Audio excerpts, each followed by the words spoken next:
Global skill development mission में आपका स्वागत है। इस सेशन में हम बात करने वाले हैं सबसे पहले सिंगल डायमेंशनल एरे की। हमारे पास यहाँ पे सिंगल डायमेंशनल एरे अवेलेबल है।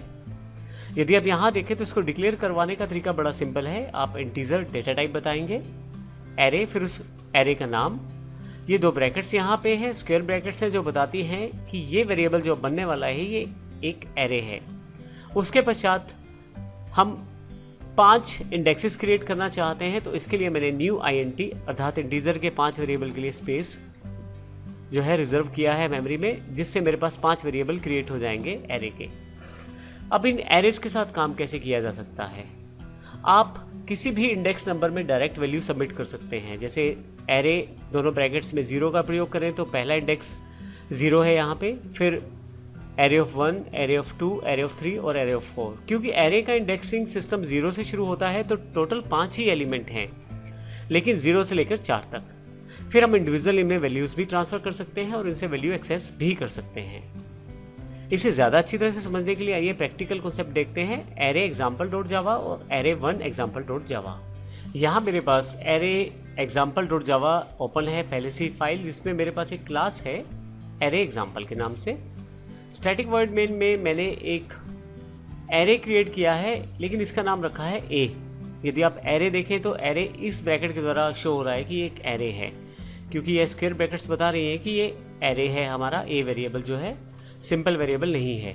इसके पश्चात जो लास्ट वाला ब्रैकेट में जो न्यूमेरिक डिजिट दिया है 5, वो ये शो करता है कि मैंने 5 इंटीजर डेटा टाइप के एलिमेंट क्रिएट किए हैं जो कि एक साथ हैं और एरे में ए एरे के साथ जुड़े हुए हैं। इन पांचों में मैं वैल्यू असाइन कर सकता हूँ। A array of a index of 0, a index of 1, 2, 3 और 4, सब में मैंने कुछ वैल्यूज असाइन कर दी हैं। अब मैं इंडिविजुअली इनकी वैल्यूज़ को प्रिंट करवा सकता हूँ, लेकिन मैंने यहाँ पे एक लूप का इस्तेमाल किया है इन वैल्यूज़ को प्रिंट करवाने के लिए। यदि आप देखें तो एक वेरिएबल i 0 से i जब तक a की लेंथ तक नहीं पहुँच जाता। इसका अर्थ यह है कि जितने आपके पास इंडेक्स हैं उन सब को एक्सेस किया जाए बारी बारी से, और जो टोटल लेंथ है जो कि 5 है, उन तब तक ये आपके पास i जो है इंक्रीमेंट होता रहे i++ करके, जब तक हम उस लेंथ तक नहीं पहुंच जाते। जैसे यहाँ पे 5 है तो i जो है 0 से शुरू होके 4 तक चलने वाला है। क्योंकि लेस देन का साइन है तो 5वें तक आते ही ये लूप बंद होने वाली है, तो आपके पास 0 से लेकर 4 तक के सभी इंडेक्स शो किए जाएंगे। उसके बाद मैंने उन वैल्यूज़ को प्रिंट करवाने की कोशिश की है। यदि आप इस सेगमेंट में देखें तो एरे ए ऑफ i को प्रिंट करवाया गया है, क्योंकि i हर बार यहाँ चेंज होगा। पहले i 0 होगा तो 0th एलिमेंट की वैल्यू आएगी, 1 होगा तो फर्स्ट एलिमेंट की, 2 होगा तो सेकंड एलिमेंट, 3 होगा तो थर्ड और 4 होगा तो फोर्थ एलिमेंट की वैल्यू। i ऑटोमेटिकली चेंज होता चला जाएगा क्योंकि लूप में है, और एरे जो है वो हर एक एलिमेंट के अकॉर्डिंग वैल्यूज़ शो करता चला जाएगा। यहाँ पे ये मैसेज जो है मैंने एज इट इज़ डिस्प्ले करवाने के लिए लिया है, जिसमें मैंने बताया है कि i जो है यूज़ किया जा रहा है। मैं इसे एक्सेस कर लेता हूँ एक बार। आप देखें एरे ऑफ 0 में 10 है, 20, 30, 40 इस तरह की वैल्यू हमारे पास यहाँ पे ऑलरेडी फीड की गई है। तो इस तरह से हमने एरे एग्जाम्पल 1 में इस तरह से हमने एरे एग्जाम्पल में देखा कि आप सिंगल डायमेंशन एरे को किस तरह से आसानी से बना सकते हैं और प्रयोग कर सकते हैं। अगर हम एरे 1 की बात करें तो इसमें हमने थोड़ा सा डिफाइन किया है डिफरेंस। जैसे कि सबसे पहले हमने एक एरे क्रिएट किया है a, उसमें वैल्यूज फीड की है। फिर एक एरे क्रिएट किया है b, उसमें कुछ वैल्यूज असाइन की हैं, और इसी के साथ नीचे की तरफ हमने यहाँ पे एक एरे और डिक्लेयर किया है c। लेकिन तीनों का जो डिक्लेरेशन है वो थोड़ा सा डिफरेंट है। सबसे पहले हम ऊपर वाले एरे की बात करते हैं जो a है। इंटीजर a में सबसे पहले हमने एरे का नाम लिया है और इंडेक्स की जो ब्रैकेट है उसके पश्चात स्क्वायर ब्रैकेट को बाद में प्रयोग किया है। आप इस तरह से एरे को डिक्लेयर कर सकते हैं। दूसरा तरीका एरे डिक्लेयर करने का, आप ब्रैकेट पहले दे दें और वेरिएबल का जो नाम है वो बाद में दे दें।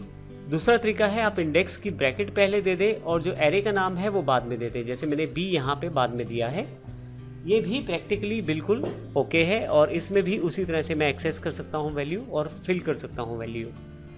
तीसरा हमारे पास ऑप्शन है कुछ इस तरह से सी की तरह।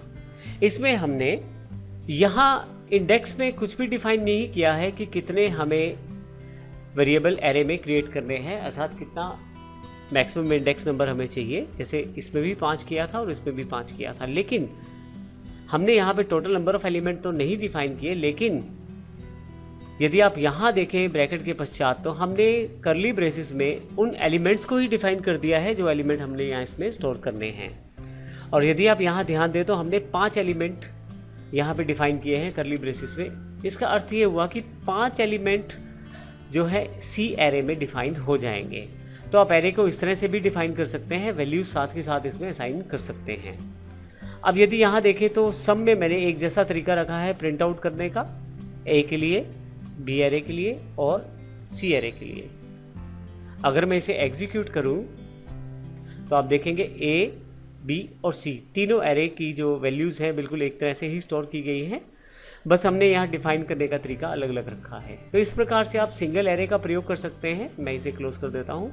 और सिंगल डायमेंशनल एरे में आप अलग अलग तरीके से डिक्लेयर करते हुए एरेस को प्रयोग कर सकते हैं अपनी रिक्वायरमेंट के अकॉर्डिंग। अगला जो एग्जाम्पल हमारे पास उपलब्ध है वो डबल डायमेंशनल एरे का है, जिसको हम नेक्स्ट सेक्शन में देखने वाले हैं। धन्यवाद।